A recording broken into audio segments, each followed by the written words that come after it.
우리 옆 사람 보고 인사 한번 다시 하겠습니다. 당신은 예수님의 제자입니다. 예. 오늘 사도행전 말씀에 이름만 등장하는 사람이 있습니다. 가룟 유다라는 사람인데, 이 사람은 본래 17절 말씀을 보면 이 사람은 본래 우리 수 가운데 참여하여 이 직무를 한 부분을 맡았던 사람이라고 이야기를 합니다. 가룟 유다는요, 예수님의 제자 중에 똑똑한 제자였습니다. 그에게 돈깨를 예수님이 맡기셨고, 그를 통해서 가난한 자를 돕게도 만드셨습니다. 또 가룟 유다를 사람들이 또 인정하죠. 제자들도 가룟 유다를 인정하니까 그 돈깨를 맡는 것에 대해서 인정해 준 것이죠. 그런데 그가 어떻게 했습니까? 16절 말씀을 보시면 예수 잡는 길잡이가 된 유다라고 이야기합니다. 예수님을 잡게 만든 길잡이가 된, 우리가 소위 말해서 예수님 팔아먹은 나쁜 놈이 가룟 유다이죠. 그의 마지막은 마태복음 27장 5절에 보면 유다가 은을 성소에 던져 넣고 물러가서 스스로 목매어 죽은지라. 그러니까 가룟 유다가 예수님을 팔아 넘깁니다. 팔아 넘기고 은 30냥을 받아서 오는데, 은 30냥이 가룟 유다에게 중요한 것은 아니었던 것 같아요. 그런데 자신이 생각했던 그림이 안 그려지니까 제사장에게 다시 가서 내가 은 30냥을 돌려줄 테니까 다시 예수님을 풀어주라 라고 얘기하니 제사장들이 거절을 합니다. 그러자 그 은 30냥을 제사장들에게 던져버리고 나와서 결국은 자살을 하게 되는 것이죠. 목매어 자살을 하게 됩니다. 말씀을 읽으면서 만약에 가룟 유다가 예수님이 부활하실 때까지 그가 살아 있었다면 어땠을까라는 생각을 한번 해보게 됐습니다. 가룟 유다는 예수님을 팔아먹은 사람이니까 죄가 더 많아서 예수님이 부활하시고 나서 야, 너 아직도 살아 있었어? 너는 이제 끝이야, 아웃. 더 이상 나하고 함께 다닐 수 없어. 그렇게 얘기하진 않으셨을 것 같아요. 베드로에게 예수님이 용서하신 것처럼 가룟 유다도 용서하셨고, 베드로가 그렇게 놀랍게 하나님의 역사 가운데 사용되어진 것처럼 가룟 유다도 만약에 그때까지 살아있었다면 하나님이 사용하셨겠죠.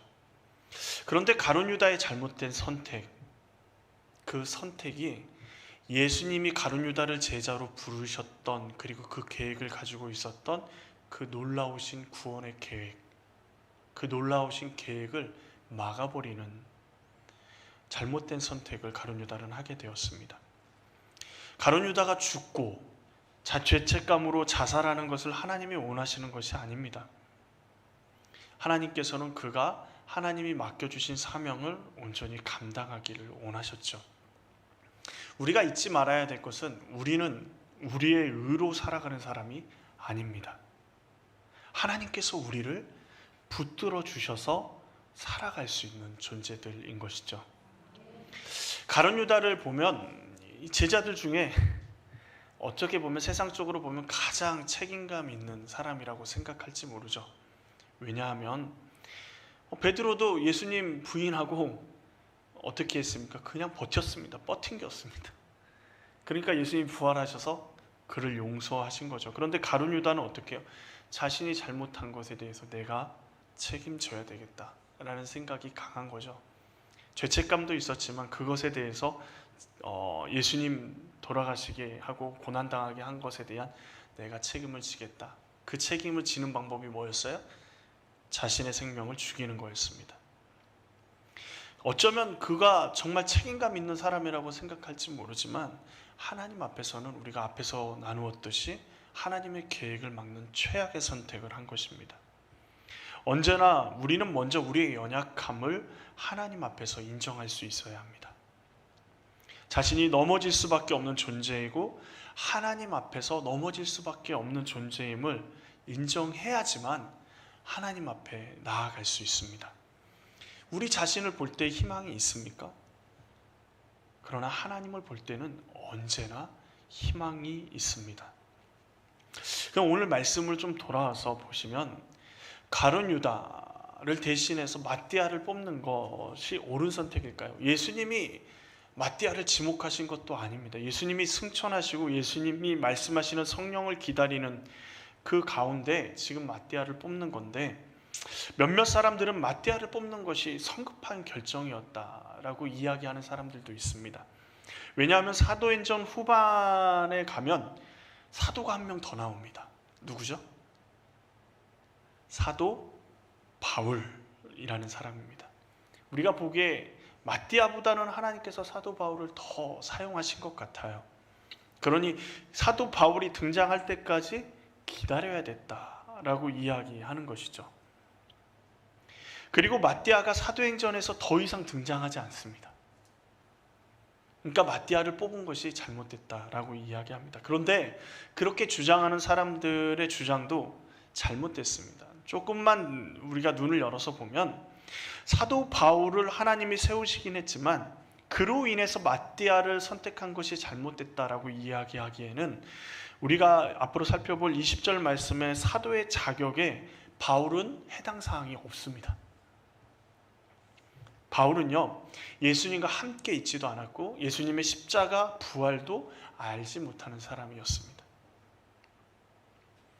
바울은 하나님께서 우리와 같은 이방인을 위해서 새롭게 준비하신 사도였습니다. 또한 마띠아가 사도행전에 더 이상 등장하지 않는다, 그래서 마띠아를 잘못 뽑았다 이야기하기에는 11명의 사도 중에 사도행전에 제대로 등장하는 사람은 베드로, 야고보, 요한, 그 이외에는 다 등장하지 않습니다. 언급되지 않습니다. 그리고 성경을 우리가 볼 때 성경에서 무엇인가 잘못된 일, 그리고 하나님의 뜻이 아닌 일을 사람들이 행할 때 성경의 저자들은 뉘앙스를 이것이 잘못된 일이라는 이야기를 명시하든지 그것이 잘못된 일이라는 뉘앙스를 풍기게 됩니다. 그런데 오늘 말씀에 전혀 그런 뉘앙스도 없고 잘못됐다라고 이야기도 하지 않습니다. 그러기에 마띠아를 뽑는 것은요, 하나님의 역사하심을 따라 일어난 일임을 우리는 알 수 있죠. 자, 이제 가룟 유다의 빈자리를 채우려고 이들이 하나님이 마음을 주셔서 생각했습니다. 그러면 제자들이 제일 먼저 해야 될 일이 뭘까요? 가룟 유다를 자리를 대신할 사람을 뽑기 위해서 제일 먼저 해야 될 일이 뭘까요? 모집 요강을 만들어야 되겠죠. 자격. 그렇죠? 이 사람만이 예수님의 자격으로 응모할 수 있습니다 하는 그런 모집 요강을 만들어야 됩니다. 자격이 뭘까? 근데 예수님이 어떤 제자의 자격을 제자들에게 얘기했지만 아직 그 제자들이 그 세세한 내용들을 깨닫지 못하니까 무엇을 먼저 봤을까요? 예수님의 제자인 11명 자신들을 한번 돌아보지 않았을까 생각이 됩니다. 자, 예수님의 제자의 자격을 생각하면서 자신들을 돌아봤습니다. 제자들이, 11명의 제자들이. 자신들이 공통점이 뭘까? 예수님이 나를 이것 때문에 뽑았을 것 같아. 이런 것들을 면면히 살펴봤겠죠. 그런데 살펴보면 살펴볼수록 어떻죠? 자신들에게는 뽑을 만한 이유가 하나도 없는 겁니다. 선한 것이 하나도 없어요. 도대체 왜 예수님께서 나를 제자로 삼으셨는지 이유를 알 수가 없는 겁니다. 그러면서 한 가지 더 정확하게 깨닫게 되는 게 뭐죠? 자신이 제자로 부름을 받은 것이 자신으로부터 비롯된 것이 아니라는 사실을 깨닫게 되는 겁니다. 하나님께서 계획하시고 예수님께서 선택하신 하나님의 전적인 은혜라는 사실을 깨닫게 되었습니다. 그도 그럴 것이 자신들은 예수님을 배반하고요, 그리고 부인하고 도망갔던 사람들입니다. 그런데 지금 예수님의 제자라고 같이 모여있는 것 자체만 해도 신기할 따름인데 그들이 전부 다 모여서 주님의 성령을 기다리고 있고 또 예수님의 사도를 한 명, 예수님의 제자를 한 명 더 12명의 제자를 만들기 위해서 뽑으려고 하고 있다라는 사실 자체가 하나님의 은혜인 것이죠. 자신들을 생각하면 생각할수록 더 한심합니다. 공생애 때 어땠죠? 내가 쟤보다는 조금 더 낫지. 그리고 또 야고보와 요한은 어땠습니까? 어머니한테, 예수님한테 가서 좀 이렇게 얘기해달라고, 하나는 왼편에, 하나는 좌편에, 하나는 우편에 앉혀달라고 얘기하라고 한없이 초라한 생각들만 드는 거죠. 근데 은혜를 깨달으니까 한 가지 확실한 것은 예수님의 제자가 된 것은 자신 때문이 아니라 예수님이 선택하셨다라는 사실인 것이죠. 그 말은 무슨 말입니까? 예수님이 우리를 선택하셨죠. 근데 우리 자신을 가만히 돌아보니까 내가 교회 목사고, 내가 오랫동안 신앙생활했고, 예배도 잘 드리고, 기도도 열심히 하고, 하나님 말씀도 묵상하고, 뭐 이러니까 예수님이 나를 뽑으셨구나, 이렇게 생각이 되어지나요? 제 자신을 돌아봐도요, 목사인 제 자신을 돌아봐도 제가 예수님이라면 저를 안 뽑을 것 같아요. 아유, 너는 가망성이 없다라는 생각이 들 것 같아요. 근데 만약에 예수님이 저의 어떤 모습을 보고요, 뽑으셨다고 생각을 해보자고요. 뽑을 게 없지만 뽑으셨다고 생각을 해보자고요. 그러면 간단히 생각해서 제가 키가 커서 뽑았다고 생각해 봅시다. 키가 커서 뽑았는데 나이가 들면 어떻게 하죠? 키가 줄어들죠. 동의를 못 하시나요? 키가 크나요? 나이가 들면 키가 줄어듭니다. 그죠? 그러면 키가 줄어들면 줄어들수록 내 마음 가운데 어떤 마음이 들까요? 키 때문에 뽑혔는데 키가 줄어들어요. 그러면 예수님이 나를 버리시면 어떡하지? 라는 생각이 저를 사로잡겠죠. 근데 예수님이요, 감사하게도 제가 키가 커서 뽑으지 않으셨어요. 감사하게도 내가 뭔가 잘해서 뽑으신 것이 아니라 어떻게 해요? 나를 사랑하시기 때문에 뽑으신 거라는 거죠. 거기서부터 우리가 예수님의 제자로 서 있는 겁니다. 우리는 예수님의 선택을 받은 사람이고, 예수님이 우리를 위해서 죽으시고 우리를 택하셔서 지금 우리가 이 자리에 있다라는 그 사실을 붙잡고 나아가야 합니다. 그때 성령님이 우리 가운데 역사하실 것이고, 우리를 예수님의 제자로 살아갈 수 있도록 힘을 더하여 주실 줄 믿습니다. 자, 그렇다면 예수님의 제자의 자격은 뭘까? 제자들이 내놓은 모집 요강은 뭘까? 우리 22절 말씀을 같이 한번 읽어볼까요? 22절입니다. 시작.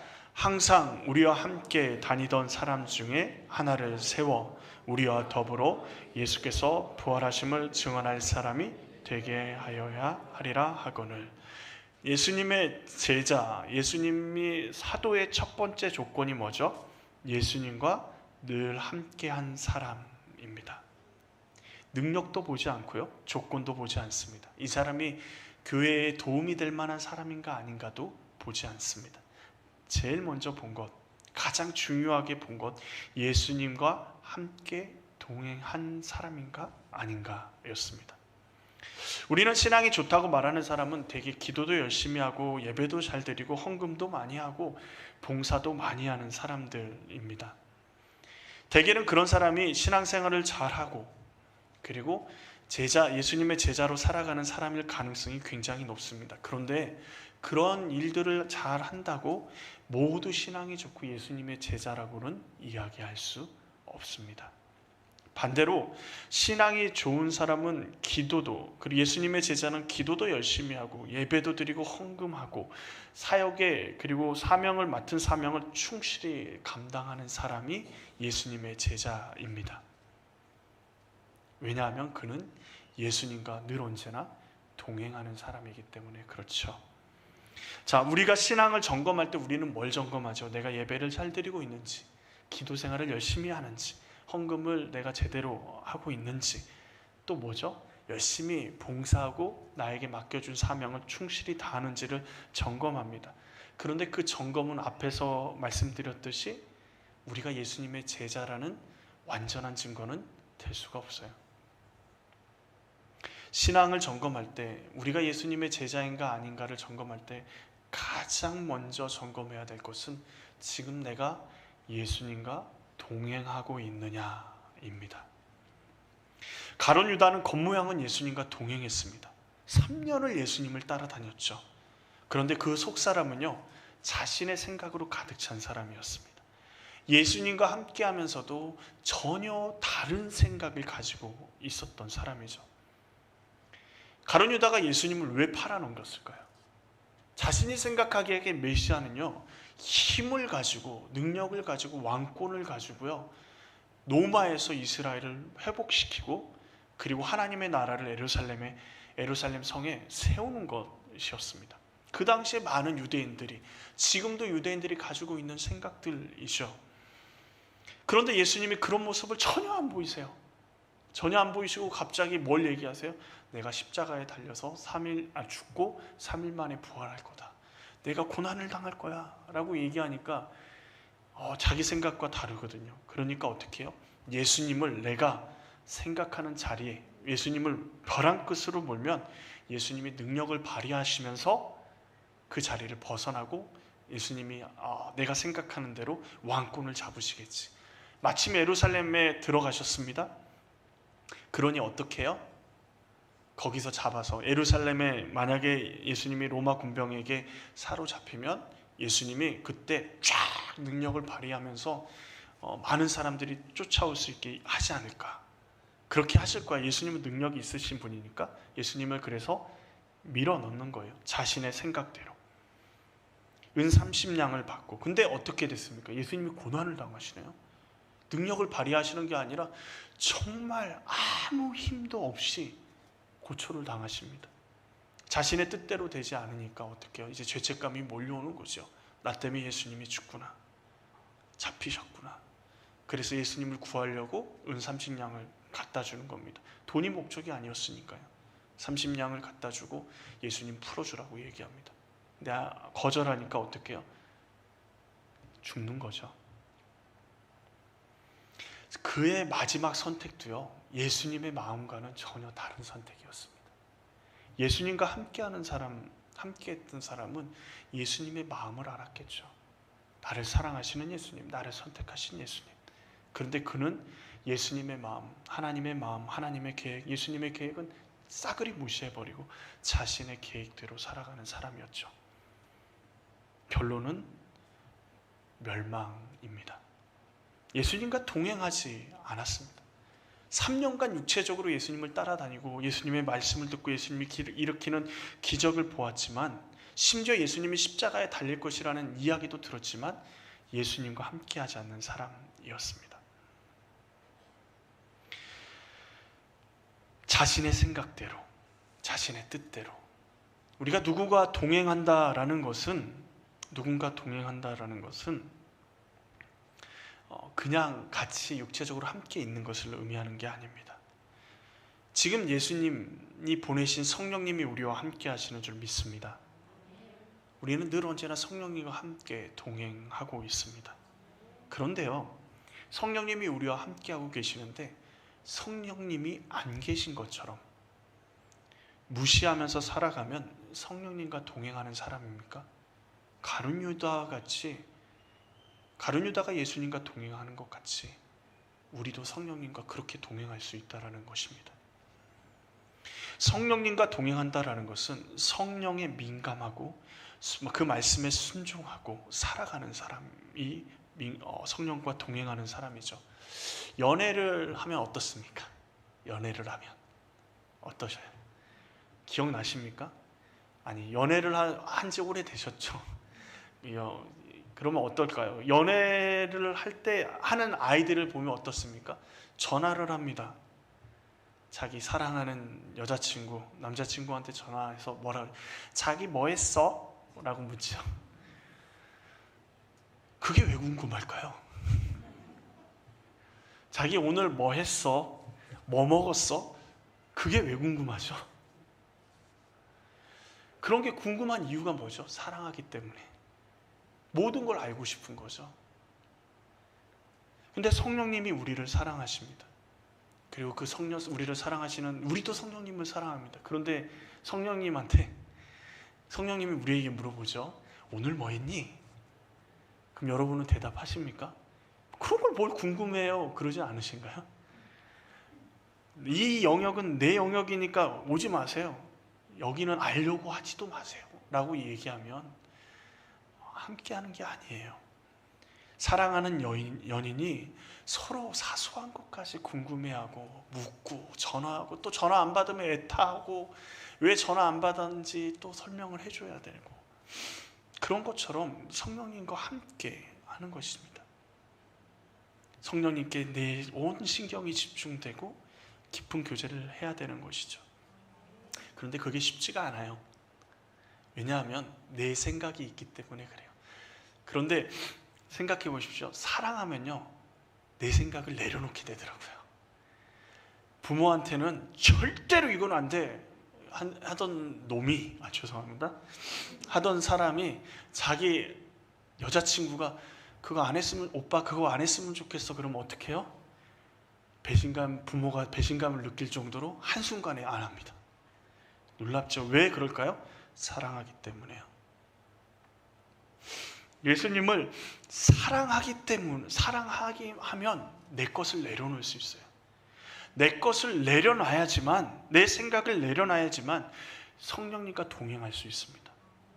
성령님과 동행하기 위해서는 어떻게 해야 돼요? 예수님을 사랑하고 내 것을 내려놔야 돼요. 내 것을 내려놓지 않으면요, 어떤 일이 일어나냐면 가룟 유다처럼 예수님조차 내 마음대로 하려고 합니다. 철저하게 예수님 앞에 내 자신을 내려놓으십시오. 그럼 마음이 편해집니다. 왜냐하면 예수님이 하라는 대로 하면 되니까요. 주시는 마음대로 행하면 되니까요. 그 길이 사망의 음침한 골짜기, 오케이, 고난 당하는데도 오케이, 좋습니다. 그런데 언제나 불안함이 없습니다. 세상 사람들이 이상하게 생각해요. 야, 그렇게 힘든 일이 있는데 이렇게 싱글벙글 할 수 있냐? 우리는 할 수 있습니다. 주님이 우리와 함께 하시기 때문에, 그리고 그 주님이 우리를 이끌어 가시기 때문에 그렇죠. 자, 다시 한번 옆 사람 한번 볼까요? 예수님의 제자가 누구죠?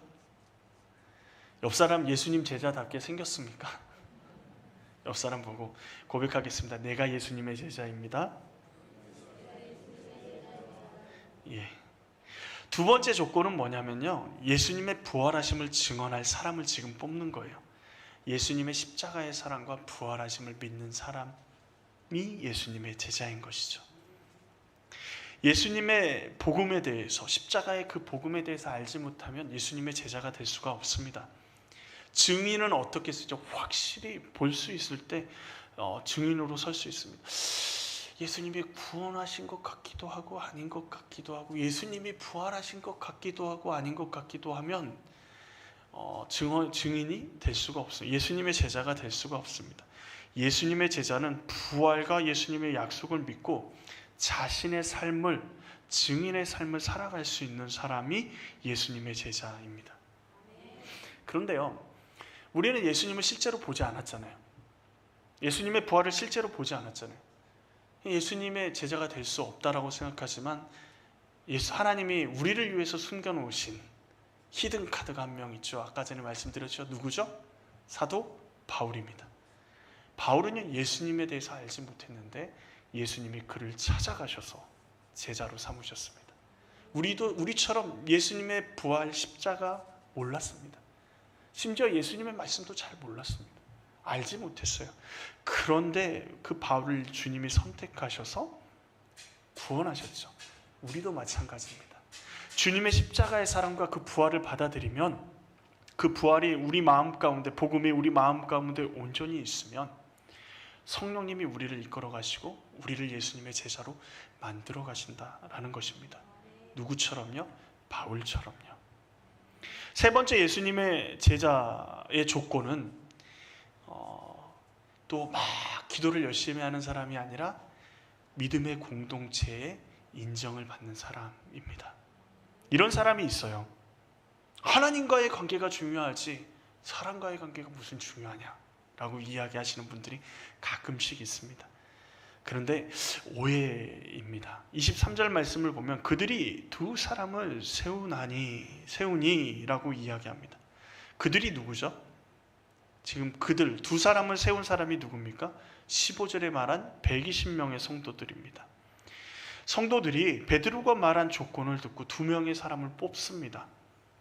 그 조건에 맞는 사람이 2사람뿐이었을까요? 그렇지 않습니다. 예수님과 함께한 사람들은 많았습니다. 그렇게 2사람이 뽑혔다라는 것은 사람들이 추천을 했다라는 것이죠. 베드로가 말한 사역에 맞는 예수님과 함께하고 복음의 확신이 있는 사람을 2사람을 추천한 것입니다.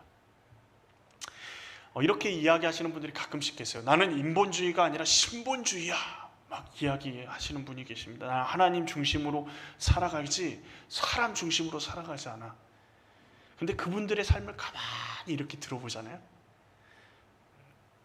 신본주의라고 이야기하시는데 하나님 중심으로 살아가는 것 같지는 않아요. 가만히 보면 그들이 신본주의라고 이야기하는 그 지점을 딱 보면요, 자신의 생각을 주장하기 위해서 이게 하나님의 생각이라고 포장해서, 그리고 나는 하나님을 따라가는 사람이라고 포장해서 이야기하는 것뿐이죠. 그들의 주장대로 하면 오늘 지금 이 마띠아를 뽑는 것은 사람들이 추천해서 뽑은 거잖아요. 그러면 뭐예요? 잘못된 일인 거죠. 하나님의 일이 아니라고 이야기할 수 있겠죠. 자, 우리가 장로님이나 권사님이나 심지어 저를 뽑을 때도 어떻게 하셨어요? 투표를 하셨죠. 사람이 뽑은 겁니까? 예, 사람이 뽑은 거죠. 사람이 뽑은 것이라고 생각을 할 수 있습니다. 그런데요, 그렇지 않습니다. 믿음의 공동체 안에서 우리가 믿음의 공동체 안에 서로 뽑는 것은 하나님의 역사라고 고백할 수 있습니다. 왜냐하면요, 한번 생각을 해볼게요. 성경이 1600년 정도 쓰여졌거든요. 쓰여진 기간만 한 1600년 정도 됩니다. 성경을 누가 쓰셨나요? 하나님이 쓰셨다라고 하면 좋지만 성경은 40여 명의 저자들이 쓴 책입니다. 저자가 40여 명입니다. 1600년 동안 저자가 40명이 썼습니다. 그러면 누가 쓴 거죠? 사람이 쓴 겁니다. 그렇죠? 근데 우리는 왜 성경을 하나님의 말씀이라고 이야기하죠? 예? 사람이 썼잖아요. 근데 성경을 우리는 하나님의 말씀이라고, 또 심지어 1.1획도 틀리지 않다라고 이야기하는 이유가 뭘까요? 무엇 때문에 그렇죠? 성경이요, 성경이 뭐냐면 1600년 동안 40여 명의 저자가 썼는데요, 신약과 구약이 나뉜, 그리고 이 기간 동안에 쓰여진 전혀 다른 직업을 가진 사람이 쓴 이 성경에 이야기하는 게 딱 한 가지입니다. 예수 그리스도, 오실 예수 그리스도, 신약은 오신 예수 그리스도. 전혀 다른 이야기를 해야 될 것 같은데 한 가지 주제로 관통이 되는 거예요. 놀랍지 않으세요? 그러니 우리는 이 성경을 하나님의 말씀이라고 이야기할 수밖에 없습니다. 우리는 모든 사람에게 인정받으라고 이야기하는 게 아니에요. 믿음의 공동체 안에서 모든 사람에게 좋은 사람이 되라고 이야기하는 게 아닙니다. 사람들이 선택한 기준이 뭐죠? 하나님과 함께하는 사람, 복음의 사람. 그러니까 나와 맞는 사람이 있고 안 맞는 사람이 있죠. 생활해 보시니까 그러지 않으신가요? 저만 그런가요? 어떤 분은요, 저하고 되게 마음이 맞는 분이 있고요, 어떤 분은 같이 함께 하는 게 조금 마음 가운데 부담스러우신 분들이 있을 수 있어요. 그게 뭐냐면 그 사람이 싫어서가 아니라요, 성향이 좀 안 맞아서요. 막 TV 프로 보니까 막 연예인들이 막 이런 막 에너지가 넘치게 막 하는 연예인들이 있더라고요. 제가 혼잣말로 쟤네들하고 나하고는 도저히 안 맞겠다, 이런 생각을 한 적이 이야기한 적이 있는데, 사람이 그렇게 안 맞을 수는 있지만 중요한 것은 여기서 말하는 사람들에게 인정받는 것은 무엇이냐면 예수님과 함께하는가? 또 뭐예요? 복음의 확신이 그 가운데 있는가? 다른 건 몰라도요. 야, 너 성격 정말 안 좋다. 뭐 이런 얘기를 들을지언정 너는 예수님과 함께하는 사람이야. 너는 복음의 확신이 있는 사람이야. 라는 것은 들으셔야 돼요. 믿음의 사람이라면 주님과 동행하는 사람이라는 이야기, 그리고 주님 복음을 가지고 믿음의 확신을 가지고 있다라는 것들을 들으셔야 합니다. 마지막 네 번째 가장 중요한 제자의 조건은 하나님이 선택하신다라는 것입니다. 2명을 뽑았습니다. 2명을 뽑았는데 2명을 어떻게 선택하죠? 하나님이 선택하실 수 있도록 내어드립니다. 어떻게 해요? 제비를 뽑아요. 요즘 TV에서 하는 것처럼 누가 될까요? 요셉과 마띠아 둘 중에 누가 될까요? 이렇게 뽑은 것이 아니라요. 두 사람을 추천하고 제비를 뽑기 전에 그들이 기도합니다. 24절 25절입니다. 그들이 기도하여 이르되 무사람의 마음을 아시는 주여, 이 두 사람 중에 누가 주님께 택하신 바 되어 봉사와 및 사도의 직무를 대신할 자인 것을 보이시옵소서. 유다는 이 직무를 버리고 제 곳으로 갔나이다. 함께 간절히 기도했습니다. 자신들이 추천했지만 하나님이 선택해 주기를 기도하며 뽑았습니다. 자, 11명의 제자는 누가 선택했죠? 예수님이 선택했습니다. 그런데 만약에 마띠아를 성도들이 온전히 다 선택했다면 마띠아는 어떤 마음을 가지고 사도로 일할까요? 사람들을 바라보면서 사도로 일할 거죠. 11명의 제자와 다르게, 그런데 어떻게 선택했어요? 제비를 뽑아 선택했습니다. 자, 우리는 예수님의 제자입니다. 가룟 유다를 대신해서 뽑은 제자 마띠아, 그 자리가 우리의 자리입니다. 사도 바울처럼 하나님께서는 우리를 선택하셨습니다. 그 말은 무슨 말이냐면 우리가 사람들을 통해서 장로가 됐든 권사가 됐든 집사가 됐든 저처럼 목사가 됐든 이 자리는요, 우리에게 주어진 자리가 아니라요, 하나님이 우리를 선택하셨고 우리에게 주신 자리라는 사실을 잊지 말아야 합니다. 주님이 우리를 선택하셨어요. 누구도 우리를 함부로 평가할 수 없습니다. 여러분들이 저를 선택해 주셨지만 저는 하나님이 저를 선택했다라고 믿습니다. 그러기에 성도들을 사랑으로 돌보지만 성도들의 눈치는 보지 않겠죠. 왜냐하면 하나님의 눈치를 봐야 되니까. 여러분도 마찬가지 아니십니까? 내가 장로로, 권사로, 집사로, 그리고 이 복음사랑교회 성도로 하나님이 부르셨다라는 것은 하나님이 나를 여기로 부르셨다라는 사실을 잊지 마십시오. 다른 사람이 나를 좀 찔뻑찔뻑 건드리고 힘들게 한다고 에이, 교회가 여기뿐인가? 다른 데도 많은데 라고 얘기하고 다른 교회를 가는 것이 먼저가 아니고요, 주님 앞에 내가 올바로 서 있는지, 예수님과 함께 동행하는지, 그리고 십자가의 부활을 믿고 내가 서 있는지, 그럼에도 불구하고 저 사람이 용납이 안 된다는 것은 지금 내 안에 어떤 문제가 있는지를 볼 수 있어야 합니다.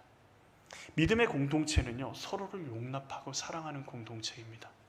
제가 부족한 게 있으면 용납해 주십시오. 또 많은 분들이 부족한 게 있으면 용납하실 수도 있어야 합니다. 예수님의 제자로 용납할 수 있죠.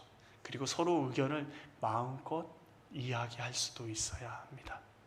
그게 건강한 믿음의 공동체의 모습이고 예수님의 제자의 모습입니다. 예수님의 선택을 받은 사람이라고 확신하지 못하십니까? 어떠신가요?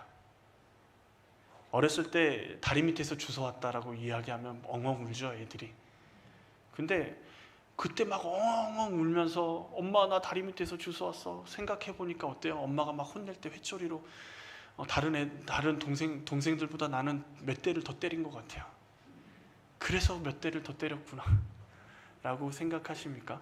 지금도 그런 생각을 하시나요? 그때 이야기할 때는 엉엉 우는데요, 언제 사라져버려요? 엄마가 나에게 사랑을 줄 때, 밥 먹을 때 그냥 그 생각은 눈 녹듯이 사라져 버립니다. 그걸 계속 생각하면서 묵상하고 막 그런 사람은 아무도 없어요. 부모님이 나를 사랑하신다라는 것이 확증되면 주워왔다라는 얘기는 믿을 수 없는 얘기가 되죠. 하나님이 우리를 부르시고 우리를 사랑하셨다라는 것, 제자로 부르셨다라는 것, 그리고 주님과 우리가 동행하면 세상의 그 어떤 말도 우리를 흔들 수 없습니다.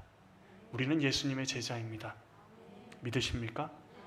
제자로 부르셨는데 이제 우리 선택은 하나죠. 가룟 유다처럼 서 있을 것인지, 아니면 11명의 제자처럼, 사도 바울처럼 주님과 동행하며 주의 음성에 민감하게 반응하며 서 있을 것인지. 진정한 예수님의 제자 우리 모두 복음사랑교회 모든 성도님들이 될 수 있기를 간절히 원합니다. 기도하시겠습니다. 은혜가 풍성하신 하나님 아버지, 우리를 주님의 제자로 불러주심을 감사합니다. 우리의 부족함, 우리의 연약함 늘 언제나 가지고 있지만 주님이 우리를 사랑하신다, 부르셨다라는 그 사실을 다시 한번 기억하며 주님의 말, 주님과 동행하는 삶, 주님의 복음을 확증하며 증거하는 삶 살아갈 수 있도록 주님 붙잡아 주시옵소서. 또한 우리 믿음의 공동체 안에서 서로를 용납하고 때로는 잘못된 것들 또한 서로 충분히 이야기하며 받아들일 수 있는 마음 또한, 넉넉한 마음 또한 우리에게 허락하여 주시옵소서. 주님의 놀라운 역사하심들이 우리 가운데 드러날 줄로 믿습니다. 예수님의 진정한 제자로 우리가 서 있기를 원합니다. 주님 함께하여 주시옵소서. 예수님의 이름으로 기도합니다. 아멘.